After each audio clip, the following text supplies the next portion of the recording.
You may need to accept something on your end of things to make that work. All right. Again, you're in the right place if you're with LA Forward Institute, building on conversations that we had in Report Forward around charter reform. What do we mean by charter reform? Our city has this thing called the city charter. The city charter is kind of like our local constitution. It lays out the rules for our governance and representation. And in particular, there are two things that have been in conversation a lot recently by a particular committee at the city council level that is looking at our charter and deciding whether or not it wants to reform it and how it wants to reform it. Those two things that are in conversation right now are on your screen and will be the subject of today's conversation. One thing is called independent redistricting. Every 10 years, we get new census data. You probably took your census to indicate that you are a person who lives wherever it is that you live. When we get that data, basically what happens is we understand more about our population, where our population is, the densities, and then every 10 years, because of that new census data, our different jurisdictions, like a city, take that data and decide how they want to redraw the lines of representation. And in our case, in LA City, we've got 15 city council seats, 15 city council districts. Every 10 years, we draw those lines. Up until this point, since 1925, we've had 15 of those districts, and the city council, those folks that we elect to represent us, get the final say on those lines. And so an independent redistricting commission attempts to take away that particular responsibility from city council members, because it potentially could mean that they do corrupt things with it, like we heard on a leaked audio tape in October 2022, taped from the year before when lines were being cut and finalized by our city council members. And so that is that conversation about independent redistricting. In order to get to that type of process, we have to reform the city charter. The second thing that I mentioned there was that we've had 15 city council seats, 15 city council districts for about 100 years now. It's 2023, since the 1920s. We've had 15, and LA has just changed a lot since then in population and diversity. And so in this current moment where we're reevaluating how we actually draw those lines, city council is also asking itself, do we even have the right number of districts right now? And in this conversation, you're going to hear a lot more about that particular conversation. Again, to change that particular number of how many seats represent us and all Angelenos, you have to be able to revise the city charter. In order to revise the city charter, one of the ways we can do that is for the city council to refer reforms to the voters, i.e. put something on the ballot. And so a committee that's formed right now, it's called the Ad Hoc Committee on Governance Reform. That particular committee is evaluating whether to put either or both of these reforms on an upcoming ballot. And we've got two ballots next year in 2024. We've got a primary ballot in February and March, and we've got a general ballot in October, November. And I say 2 months because we get mail-in ballots a month before the actual election day, formerly 1 day of elections, now a whole month of voting.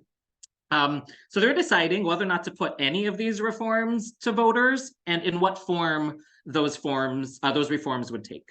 It's true that voters could put these reforms on the ballot themselves. That would demand hundreds of thousands of signatures being gathered. That would be like a pretty big effort to make that happen. They could also, the city council could also create a commission to put something on the ballot. But right now, what is being evaluated is whether or not city council wants to put any of these things on the ballot themselves, refer it to council. So these are the worlds that we're living in right now. This committee, these two particular reforms, there's many other reforms, many other committees, but these are the main characters for now. So here's what we're doing today. Today, we are wanting to make sure that folks are building on the conversation that was started from LA Forward Institute's Report Forward, which I'll put that link in the chat box in a moment. Again, it's a policy newsletter that really highlighted all of these links, all of these articles, all of these issues. We sent that out, or LA Forward Institute sent that out on September 8th. That was less than a week ago. And since then, there have been a New York Times article, an LA Times article, there's stuff in the news. A council member, shared her number out loud for how many seats she wants. So lots of things happened since then. Today's a catch-up call to the latest. And because there's a lot to catch up on, we want to take a pulse on how thought is evolving as a result of all of these new things that are happening. And then, of course, there are probably members of you out there who want to take action in some sort of way around this. So we want to give you the opportunity to learn how you can take action as well at this really pivotal time. So that's what we're doing today. If you scroll through the participant box, there's folks you might know in here as well. Some of the folks who are in the participant list are people who are in the weeds of this. We've got some folks from our friends at Common Cause here, some folks from Fair Rep LA are here, some folks from RLA are here, a former council member is here. And so if there's anybody here who has some expertise to share at some point, we invite you to share, as we get to particular moments where it makes sense to share. Alissa might actually ask you to share. Just know that, we want to recognize the expertise and experience in the room for all of that. With that said, that's what we're doing today. I'm going to pass things to Alissa Walker, who actually created the LA Forward Institute Report Forward newsletter on charter reform. So I'm going to pass things to Alissa for now, and I'm going to place the newsletter in the chat box for folks who haven't seen it yet. Alissa? Hi, thank you. So hard to follow Godfrey because he's so good at explaining things in such a energetic and succinct way. And so thank you for a great setup and for getting this started today. My name is Alissa. I love to write and talk about the city and what it can do better and what the way it can change to serve more people in a more fair way. And I think what the biggest thing for me was, I wanted to know more about this issue because I felt like there just wasn't a lot of coverage about it. I mean, I know that it became a topic of conversation like right after the Fed tapes 1 year anniversary coming up, but the Fed tapes were made public. A lot of people were talking about these issues, particularly around obviously independent redistricting and council expansion. But then I felt like this committee started meeting, and it's kind of the focus of what was going on with council news. But in fact, there were two huge coalitions that some of them had been started even before the Fed tapes came out, that had been working on these issues for a long time. And I felt that those grassroots efforts were being undercovered. There's also a group of academics that also started convening during that time and began to work through all of their questions about what should happen. And I should also say, like, even if you just watch the city meetings, as I did, all of them for this committee, you can't actually, sometimes the audio drops out for like 45 minutes on some of these calls. You couldn't probably attend all these meetings. Some of them were during the day. They didn't take comment remotely. So it just wasn't really set up in a way that was going to make it easy for people to get this information. So I was so grateful to LA Forward to kind of, help me, give me an opportunity to really understand this and talk to a lot of people who have been trying to make this happen. I talked to, in the process of just reporting this newsletter item, I talked to representatives from both coalitions, Fair Rep LA and RLA. Godfrey's dropping all these links in the chat. The LA Governance Reform Project, which is the academic group I was talking about. I talked to about a dozen city employees and past council members, including Mike Bonin, who's on the call. And I do understand that there are now many, many, many reforms that we need to push for, maybe many that I didn't even know for before this conversation began. There's things like an independent ethics commission. There's taking land use decisions out of the hands of council members. There's things like ranked choice voting, which we can talk about a little bit more too. But I do think that this is the starting place, the things that we're going to talk about today. We do need to get started with this process with these major issues that we're going to talk about today. So what I'm going to do is start, maybe I can share my screen and start with, I think this is, maybe I can just, I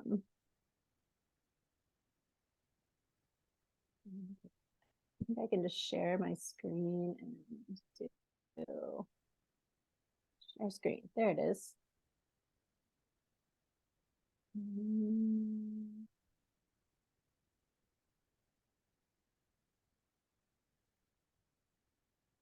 Oh, I have to open my security.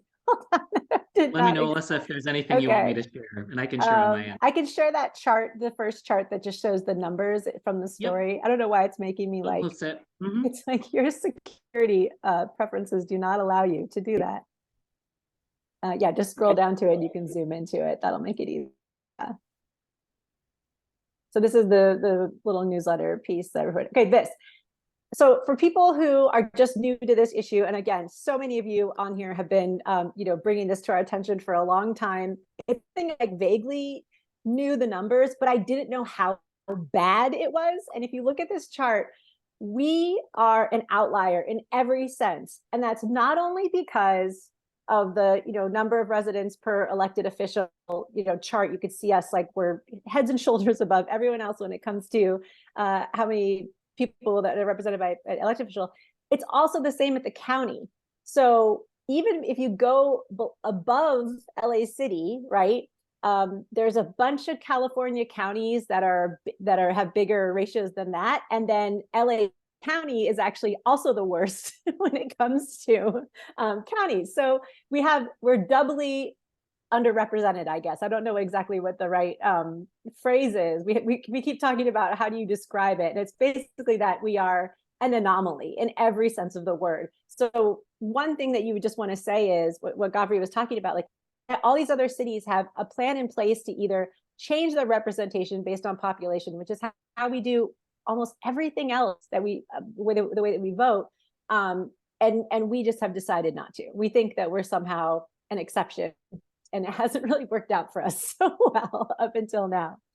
So the other thing, hold this.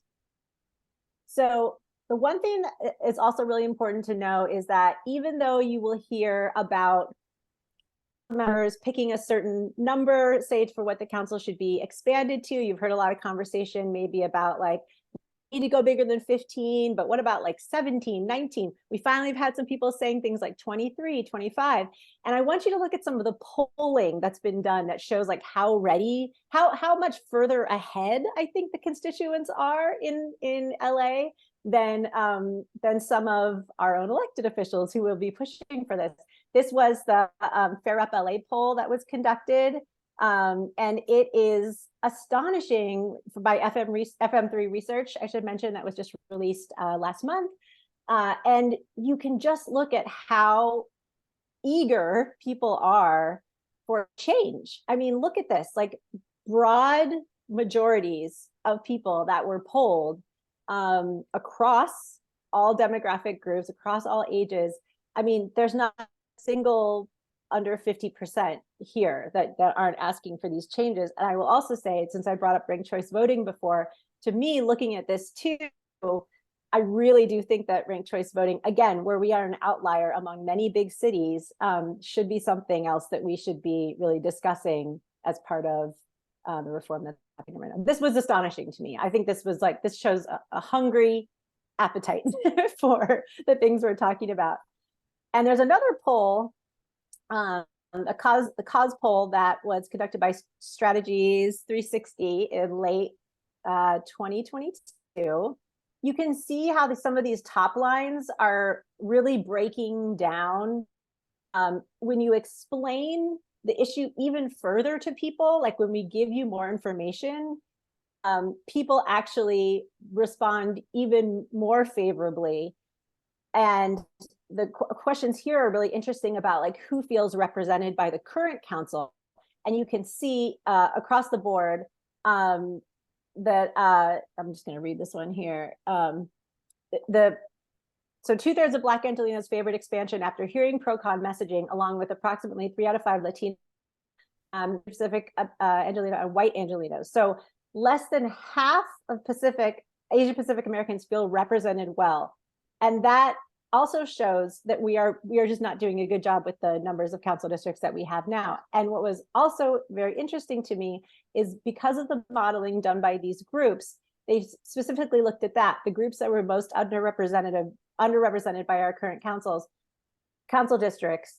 If we could increase them, and this modeling is incredible. If you paid attention during the redistricting process last time, you can use this software to make these maps and kind of, draw your own maps of what the districts should be. And it gives you all this amazing data about demographics.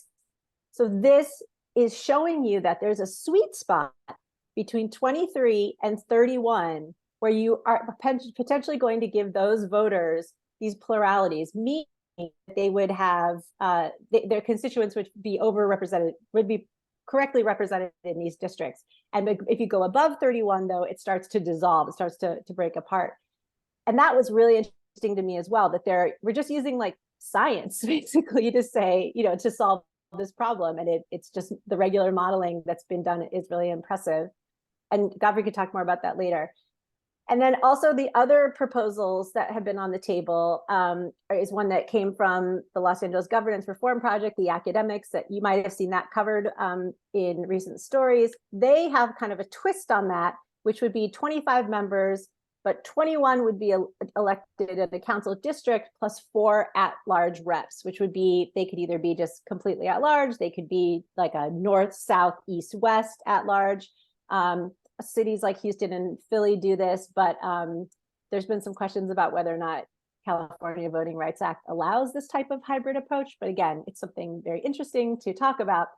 And the last thing I'll say before we talk more is about this together is that I thought there was something pretty awesome about what Sarah Sadwani said to me. She was one of from the academic group. Like, this is an opportunity for LA to look at these issues of gerrymandering and disenfranchisement that are happening everywhere. I mean, we are working with maps that were created.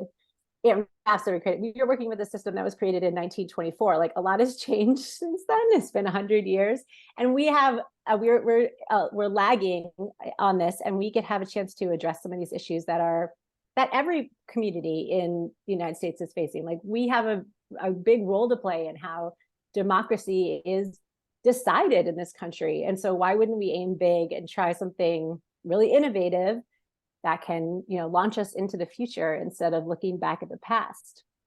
And one other thing I'll mention is that what's really been ignored, I think, in the narrative, and there was that New York Times article that came out first week in September maybe, and Godfrey had a great thread about it because it really managed to ignore the fact that the people are asking for this. This isn't necessarily like council got together and said, and is going to make these decisions and decide on a number and pick what they think is right. It's these coalitions that have really lifted up this issue, are in constant communication and having these convenings all over the city and bringing people together to talk about these issues and doing this polling. So it's really coming from the community. And the part that is also kind of being ignored, I think, in the way some of it's being covered, is that the council members themselves are going to have to approve this, and some of them obviously are not going to want to take their power away from themselves, especially as they're plotting to run for re-election or kind of setting up their political futures. So that pressure that LA Forward and all other groups have been applying is really important. Like, we should be asking our council members, how many council seats do you think that we should be aiming for? What year, more importantly, do you think that we should be having that election for that expanded council? And I think that's kind of those magic numbers are something that we're going to talk more today about, and how to press for this sense of urgency in this very small political window that we have with, clearly a lot of problems with the way things are going now, and how we can make sure that that change actually does happen. You saw the LA Times story that said, it's going to be 10 years possibly until we're voting for this new expanded council. I just don't, that doesn't seem like change to me. That seems like kicking it to another set of elected officials. And I'll kind of open it back up for anything. Did I miss maybe at this, in this, anybody want to chime in with anybody who's been working on this?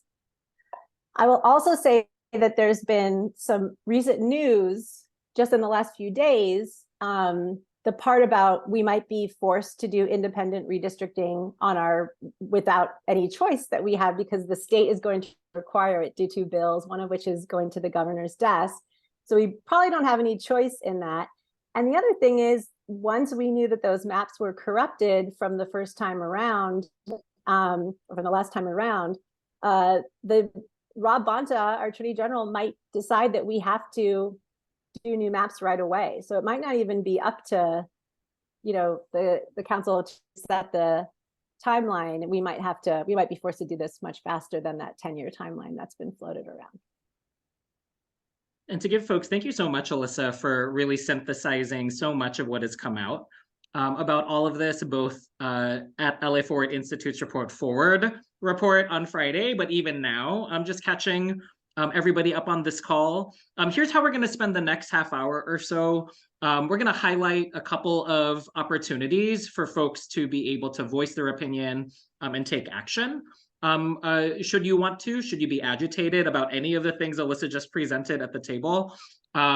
And then after that, we're really going to open up the space to questions and conversations related to this. As you can imagine, we're only on this call for another half hour, so there's only a certain level of depth that we'll be able to go to, but we want to make use of the various resources in terms of people who are on this call. Alissa, who is now super well studied on all of these things after this very thorough investigation of resources and people that she led. And I know I've been involved in a number of different coalitions. I know there are folks on the call who have been involved in this issue in a variety of different capacities as well. So would invite those folks to be able to share. But let me give you all a timeline of things to consider at this point. Part of the reason why this is all snowballing right now is because the chief legislative analyst, which is the primary sort of policy advisor to a particular committee at LA City Council. The chief legislative analyst is wrapping up a set of recommendations and syntheses, I suppose, of all of the conversations that have been had since March, frankly, about all of this. He has attempted to wrap up community voice, coalition voice in that, research that the council has directed him to do, and that particular set of recommendations should be dropping literally within the next day or so. Because on Monday morning at 10 a.m., this ad hoc committee on governance reform will be meeting to possibly take some votes on parts of the particular recommendations that they want to move forward. That's as far as they could possibly get at this point. There have been council offices that have been hesitant to say that they are ready to take any sort of votes on different parts of these particular issues, but the process is moving. And so at this point, there have been some moments for community to be able to voice themselves directly to council or through different coalitions that are collecting community voice through these surveys, through these polls. But now is the time where the committee is going to be having these conversations in public about their perspective, their positions. And so if there's any sort of last minute influencing that anybody here wants to do, this is the time.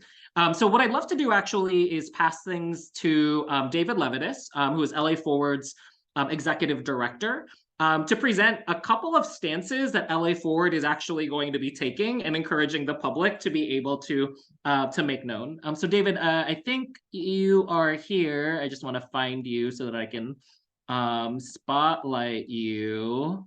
Hold on, let me just take... I'm here. Oh, there you are. Hold it. on. I'm gonna remove ourselves from Don't remove yourselves. We'll miss you. Yes. Don't want to have to just look at me. It's there you a go. downgrade. Go for it. Hey everybody. So thank you all for being here. You're 40 of you are here at 8 p.m. on a Thursday night. Beautiful night. So just appreciate that. Appreciate Alissa for all the great work she's doing the report forward, and especially this most recent issue, and will continue doing for us, and Godfrey for all of his incredible work as our deputy director at LA Forward Institute, and as well as LA Forward. So, at LA Forward, I don't know how much Godfrey has mentioned, LA Forward Institute, we have worked on issues around governance for a long time. We were part of the coalition, small but mighty coalition, that helped pass the increase in the public matching funds for candidates back in, I think, 2017, which actually helped folks like Nitya Raman and the recent crop of progressive council candidates win. It, I think, probably also helped some not so progressive people win. But I think our motivation in doing that was really to open up council to people who are not just former chiefs of staff or state legislators. So it's something we've done for a long time. We were very quick to call for first for council expansion and independent redistricting when we saw what a mess, absolute mess, the 2021 process was. This before we even really saw, before we heard the tapes a year later, but we knew something was really deeply rotten in that process on the commission itself, and especially with then Council President Martinez did. And then the tapes only confirmed it, and we led a real effort to drive 5,000 messages to get Council Member Martinez and Cedillo and De Leon to resign. So that's just by way of context of where we've been on this. We said immediately after the leaked audio broke, we believed we need fundamental reform of council and structural reform to government to make it more democratic, realize its democratic promise to deepen democracy and to root out corruption and clean up City Hall. And there's no one silver bullet, but we think a whole package of reforms is necessary. Things from democracy dollars to certain kinds of other reforms. But we do think part of what is important, and which is the subject of this call, is a combination of an independent redistricting commission, and that we expand council significantly. So I think it's being talked about 23 now, but actually we are going to be starting to push as LA Forward, not necessarily the coalitions that we're part of, to push for 29 council members, to nearly double the size of council. And then 3, we want to push for this to happen by 2026, because you talk to regular people, and I think everybody I've talked to is frankly appalled by the idea that we have these tainted maps, these corrupted maps, and the idea that we're going to wait until 2032, like we're going to have a whole 10 years, full decade with these broken maps. It just, something feels wrong about that. If this scandal, this national scandal, was enough to lead us to do these reforms, it's good enough for us to do them quickly. And yes, Godfrey put in something very important, that we believe in independent redistricting, very, very important. A commission that does not have any influence from the elected officials directly, but is like the California State Commission, and is independent and takes objective considerations into effect. So let me quickly run through how we arrived at 29, why 29 council members, and then why by 2026 and how that's possible. So we believe that if we increase the size of council to 23, that's great in the sense of we're no longer have the largest council districts in the country. But the truth is, actually, we're still tied for second with New York. Each council member would still have 172,000 people, and all the other big cities except for New York and Phoenix are smaller than that. So if we increase the size to 29, that leaves us with about 137,000 residents per council member, which is the median for the biggest cities in the country. And that brings elected officials closer to the population and reduces how they can kind of wield their positions as fiefdoms. Second, significantly increasing council to 29 makes it simpler to draw districts that keep socially and culturally coherent neighborhoods like Koreatown and Watts whole, while not awkwardly tying them to other parts of the city, like Watts is shoestringed to the harbor, which isn't great, but if the districts are too big, that's what's going to happen, and there's no way around it. The other thing that we're excited about with the idea of increasing council size significantly, not just 23 but 29, is that it makes it easier. It makes smaller districts mean less expensive campaigns, which makes it easier for grassroots candidates to run, everyday Angelinos. It shouldn't just be political insiders, people who are already in politics. And we've seen more of that change through a campaign finance reform, and we want to keep pushing things to democracy vouchers, democracy dollars. But I think the more you can actually make it possible for a candidate to campaign by talking with their neighbors rather than just hiring consultants to pump out mailers and media buys, that's huge. So that's really, I think, significant to us. We also know that, we're thinking about diversity. Of course, there's the big categories that really matter that were mandated to take into account by the Voting Rights Act of such as, looking at, representation of Black and Latino and API and Native Angelenos. But, there's we know that communities are not monoliths, and there's tremendous diversity within them. And it's super exciting to see, increased Latino representation in council over the last several decades. And yet, where is there, seeing a Oaxacan, council member, seeing a Central American council member, the idea, seeing more diverse API folks on council. Like, the more you expand council, the more you allow for a wider variety of life experiences and cultural identities to kind of surface. And then the last thing is, this isn't a substantive reason, but it's a political one, which is, the polling from FM3 shows that there's strong public support for nearly doubling the size of council. A majority of voters, nearly 60% of voters support in LA City, likely 2024 voters, support expanding council to 29, which is just slightly lower than expanding to 23. And that's, people of color favor it more than white people, in fact. So it's, I think there's a lot to say about that. And the last thing I think I'll mention is, I think someone else spoke of this, but, if we're looking to increase Black and API representation, getting above 23 is likely to be helpful with that as well. The other thing, in addition to, increasing council to 29 members, is that, we want to do it soon. We want to do it by 2026 and not wait a full decade. We know that, it can be challenging to get things done. But, there's a lot of things that have been done in a much shorter time frame, massive construction projects, massive government endeavors. And the idea that, we are not able to set up an independent redistricting commission, which has been done before. It's not a new kind of thing. It's new for LA City, but not new in general. Like, the idea that we can't do that, it's just like, if it wasn't for the scandal that tainted these maps, sure. But these maps are deeply tainted and corrupted.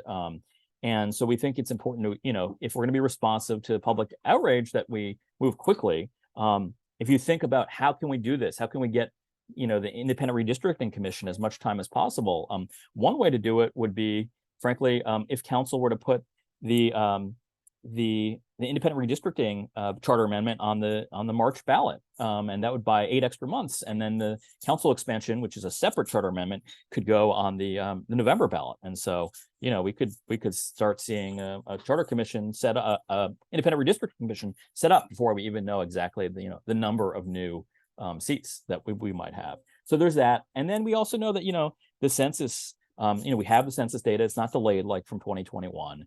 We have the community survey, so we have interesting intel on voting populations. And we have, the tens of thousands of comments that people made in the last process. And there were some things people felt really strongly about keeping K-Town whole. And, the many other parts of the city had similar feelings. And that feedback could be taken into consideration. And I think it's worth the push to make it happen. To have clean maps, and then 6 years later we get to do it again in 2032, and then we get to be back to a normal rhythm of doing it basically every 10 years. So that is why we're LA Forward, not trying to speak for any of our coalition partners, but that's why I think are leaning in these directions, and we think it's a really unique moment. This is a moment right now where the council, if they want to put something on the March ballot, they got to do it by November, basically. So this is an urgent moment. And we also know it's an urgent moment for determining the size of council. It feels like maybe things have coalesced around 23. And I think other folks may have said, what we really wanted was like that to be studied.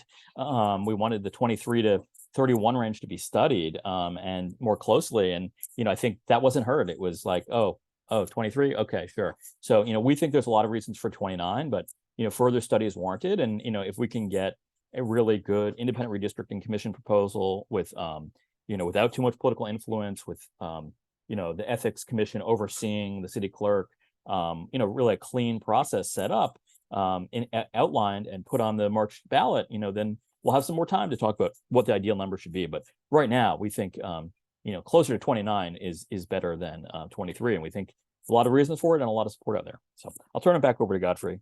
I probably talked way longer than you wanted me to.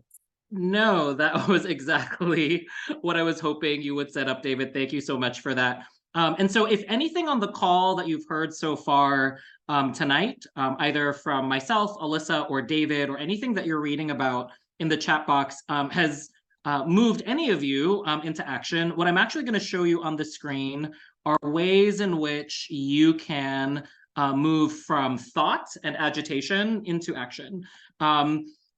Firstly, we're going to introduce a link that we are going to represent here from LA Forward. So LA Forward has created a one-click email link where if what David has shared with you about 2026 implementation of these FAIR maps or 29 council seats is a serious size of a number of districts to explore. If any of that is moving to you, you can go to that link in the chat box. It should be live, and what happens at that link is you put in some information about where you are in LA, it identifies who your council member is, and boom, in 1 minute, you've got an email ready to go for your council member indicating that you are interested in these things. If you, for whatever reason, want to personalize it, you have that opportunity to personalize whatever it is that you are sending. But a lot of the rationale that David just shared with you all is written there as part of the template that automatically would get sent if you use this particular one-click email that LA Forward has set up. LA Forward, I think, will be putting this out on its social media networks shortly after this call, so that you can also repost, retweet, share with other folks, text it, because as many people on the call tonight have mentioned, now is the time to be heard. Otherwise, the council will be moving forward with decisions without having heard what you all stand for. If you want to do more, of course, you can read more. We've been placing tons of links in the chat box, but make sure you check out Report Forward, New York Times, and LA Times. Have been a couple of the things that we brought up a number of times tonight. If you can, at these committee meetings, speak out. It is fine to create a mountain of email in the mailboxes of our council members. But sometimes those don't get public view. You could be sending thousands of emails and someone could ignore it. It is a lot harder to ignore when an hour of their time is taken up by verbal comment that is given in person.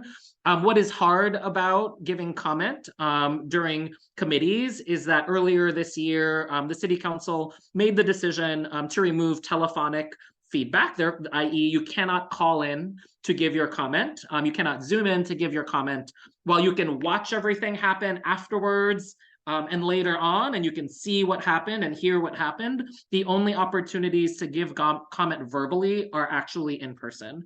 And so this Monday at 10 a.m. at City Hall, you all, if you would like to, if you are able to give public comment during that committee's meeting about any parts of this particular process, the opinions and perspectives that you have. You can also deliver these through a written capacity as well. And so you can go to lacouncilcomment.com and it's a way to actually deliver your comment on there. If anybody knows actually the council file for it, anybody on the call who has given comment before, there's a particular council file number that's really useful to plug into that.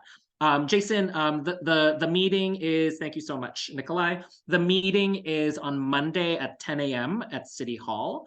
If you need a friendly face, I will be there on Monday morning. If you've never given comment before, I encourage you to do it. I know there's a couple of folks here who have supported to be able to do that. And then, you know, if all of these things are things that you want to do and you still want to send emails, or you can't do the other things and you really want to do emails, you see on your screen the 7 committee members who are on the committee and who are going to be charged with developing a proposal to bring to the rest of council.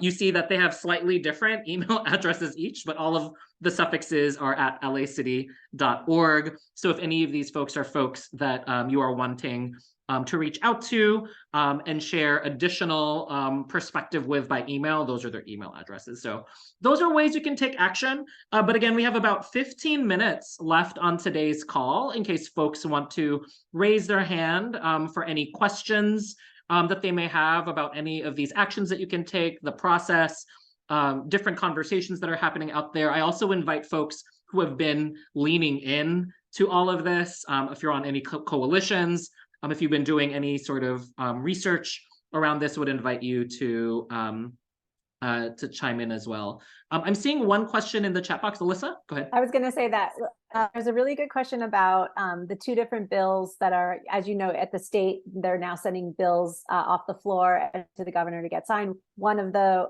bills that would be requiring an independent redistricting process for, I believe, cities over 300,000 person population.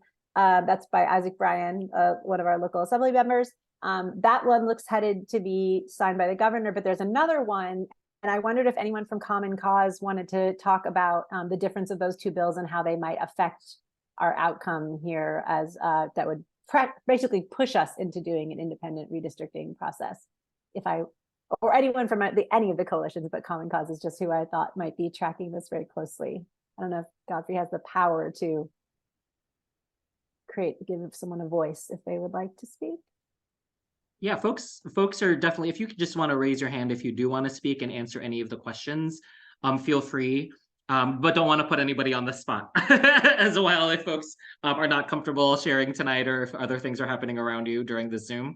I'm seeing another question in the chat. Oh, go ahead, Alissa.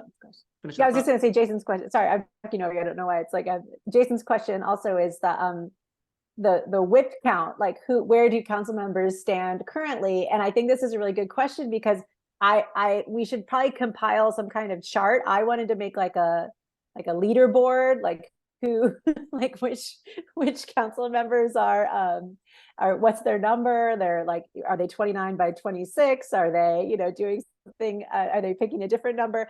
We know that, for example, like Councilmember Rahman has said 31, for example, but then in the LA Times article the other day, she was aiming more towards the later date, so she'd be a 31 by 32, right? So, but she said she was still open to, you know, the different dates.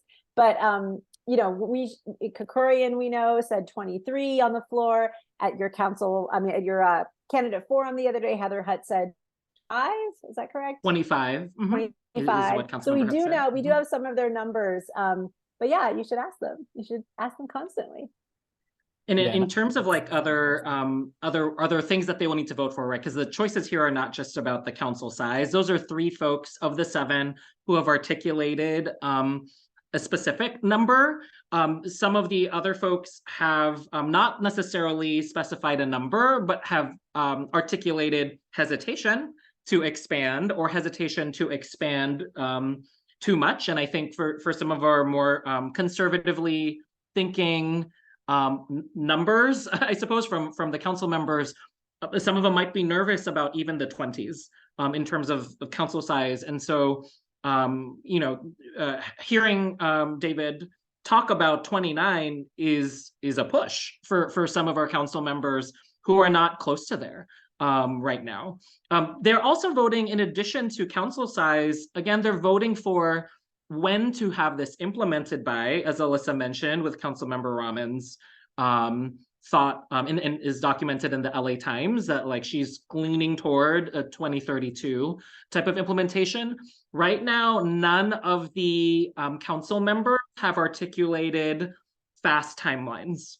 I have not learned from any council members that they would be interested in things that are faster thus far. The chief legislative analyst spent a lot of time in his report delivered a couple of weeks ago on 2032. And that's why some of that language is out there. It would build on census from 2030. But again, as many have noted tonight, and as many have noted in RLA's community convenings, that's a full 10 years after that leaked audio to fix the mess that we're clearly, we've all learned that we're in, based on what we heard in that leaked audio. And then, of course, the other particular vote that they are taking is about independent redistricting. Right now, the read of the room is that it does seem like independent redistricting will be able to get on the ballot. We don't know which one yet. We believe that there's general support for it, both on council and outside of council amongst voters. But the details, right, the weeds of what independent means and how that particular structure would run, how people would be chosen, et cetera. Like all of those things are still being discussed. And so it's possible that we'll see council have conversations about particular weeds of independent redistricting, but as a move, as a reform, it seems like something that council would support. So that's sort of where the whip count on that is. Again, there's 7 people on the committee. In order for council to pass something overall, they need 8. So, presumably, if there is something that all 7 on the committee can agree on, they just need one other vote when they bring it to council to get something on the ballot. We don't know, right? We don't know what would bring 7 voices together. But that's sort of the number counting that we're looking at. Alissa, would you add anything? And otherwise, I see a hand. Yeah, I would just before I would call on Melanie, but I would say like the ideal situation too, and this keeps coming up too, because in the 90s, we had 2 opposing ballot measures that were on the ballot trying to expand council for like 2 different numbers. I can't remember, 25 and 29 maybe or something like that. And they both 23, 21, sorry, thank you, David. And they both failed. And so the goal would really be not to have council members propose one thing and a group of also good luck gathering all those signatures. It shouldn't be that way. They should come up with something that's good, and enough people of them should back it and get it on the ballot. It shouldn't be this like opposing efforts at picking 2 random numbers and having them both kind of fall apart on election day. Melanie, you see your hand up? Oh yeah, something that's come up on 2 different camps. So some community members have been reluctant to expand council because they think there won't be enough staff members because of budget issues. And then the council members have sort of started looking at this and saying, if we did that sooner, then I'm going to have to run again, and that's going to be expensive, and it's going to take my time, and I have to fundraise. But one of the things that's a part of this package that we're not talking about because it's not on the agenda is ranked choice voting that helps on both of those sides. The money it saves from not doing primaries means we can allocate that to council staffing for more offices, and it also relieves the pressure on those who want to continue to hold office of having to run too many campaigns. So it feels like it behooves us to throw that in the mix when we're having these conversations when you get those pushbacks from folks. And I know it's just a lot, talking about a lot of issues all at once. And I love the simplification of 29 by 26. Yay. Let's keep coming up with those. But yeah, that's the other thing. Sorry. I mean, it's interesting, right? Because the ranked choice voting, it's kind of popular if you look at the polling, same poll that showed the popularity of council expansion. But the council, that's like, the tricky thing is, it's like councils, wants to do independent redistricting or will do it, like council expansion, sure. They're kind of, no one's really on council is talking at all about, ranked choice. Like it's kind of not, I don't want to say dead in the water, but it has like 0 momentum. So it's tricky because if you suggest that like, hey, this solves your other problems, they're like, we're not interested. So it's like, it's just tricky. There's not a toehold for it. Yeah, it's to me, as I've studied this issue and talked to so many people, it's emerged to me as the most maybe more urgent in some ways. These are the top 3 things to me, and I'm glad that the polling has been asking about them. But in some ways, it would make our lives a lot easier if we did that first, because we wouldn't have to do these nominating elections / primary. We wouldn't have to do a lot of this extra work for a lot of this stuff, and some of those concerns would be alleviated because of that, the ranked choice. But I would, for the council office staff questions, is Mike Bonin still here? Maybe he has some insight into what those concerns, because I'm sure they're very real concerns. I don't know if he's still here and we can put him on the spot. Hey, no, I'm here. Mute. I'm not going to turn my camera on because I am done with the visual appearing part of my day. So yeah, the council staff issue is always a question, and conservatives or people who oppose reform will always use that as an issue as well, saying, oh my God, we'll have to have a massive expansion of bureaucracy, council budgets will go up. If each council office is representing a smaller district, you can argue reasonably that they don't need as big a staff as they have now. Because they're serving a smaller number of constituents, and the nature of the council job is a little bit different. But in the scheme of things, the percentage of the city budget that is taken up by council staff is it's less than a percentage. I mean, that really isn't that's more of a false issue than a real one. The thing I would point out is thinking on this and the arguments that I've heard in favor of 2032. If you read the CLA report, it really is focused primarily on the first section, at least, is focused primarily on what makes sense for members of the council, as opposed to what makes sense for the people of Los Angeles. And that's a pretty big distinction. And I think the great job you're doing is focusing on what works for the people of Los Angeles. I appreciate that distinction, Mike. I think if anybody here has ever been to any of the committee hearings, that's exactly what is happening at those committee hearings. When you hear public comment, you hear exactly what Mike just pointed out, which is community voicing very clearly what their demands are, that they are looking for these changes now, they want it independent, and they need smaller council sizes that are much smaller than they currently are. It's very clear what people are asking for. And then the conversation that you end up hearing when public comment is over is in a drastically different place altogether. It's about how do we fix these things logistically on the inside to make this work. And I think that is one of the reasons why community voice will just need to be much more saturated in this conversation, much more present, if council is truly going to take after the community demand here. Again, the community demand is clear. It's not, you know, there's things to explore still, but the outcomes are clear. 1, independent redistricting. 2, much smaller council sizes. 3, now.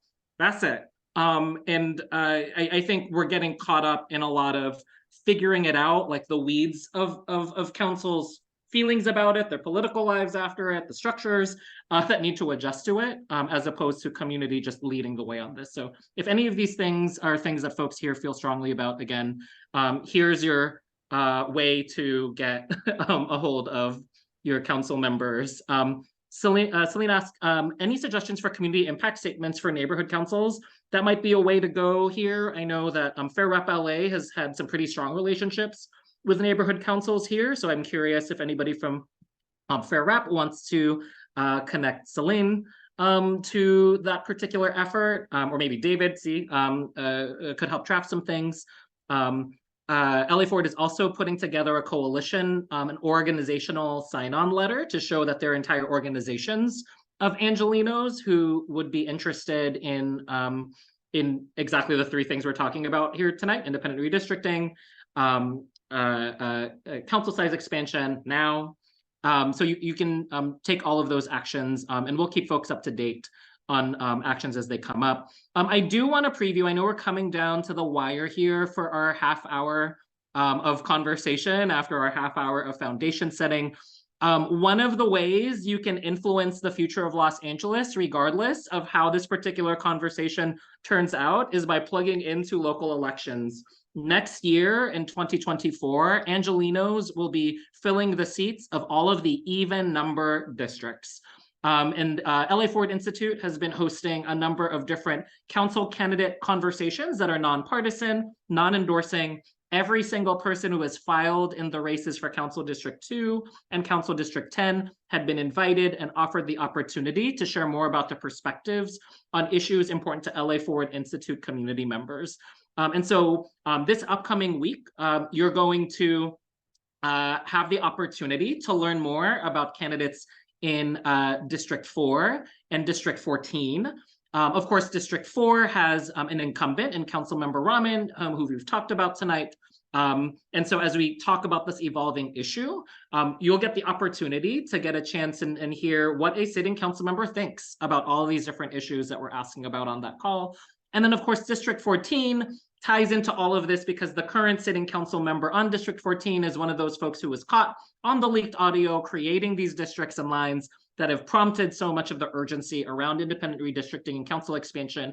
That sitting council member has not yet filed for office, but has attracted at least 9 challengers. And we've reached out to all of the challengers. And as you can see, 8 of them are joining the conversation next Thursday for LA Forward Institute's Council District 14 candidate forum. We'll be releasing details soon on the structure for this, because as you can imagine, hearing from 8 folks is a lot. And so we're being thoughtful about how we learn about 8 folks on that call versus 2 folks on the Wednesday night call. So I'm looking forward to catching up with folks there and continuing to draw the thread here. But hopefully we will see folks on Monday at the committee hearing. And of course, you've got a link to press buttons on and share with the rest of the world that you know in Los Angeles as well. Keep an eye out on LA Forward social media in order to share that particular link with a larger group of Angelenos, because again, this is the time that council members need to hear what Angelenos want, even louder, even clearer than Angelenos have already made it.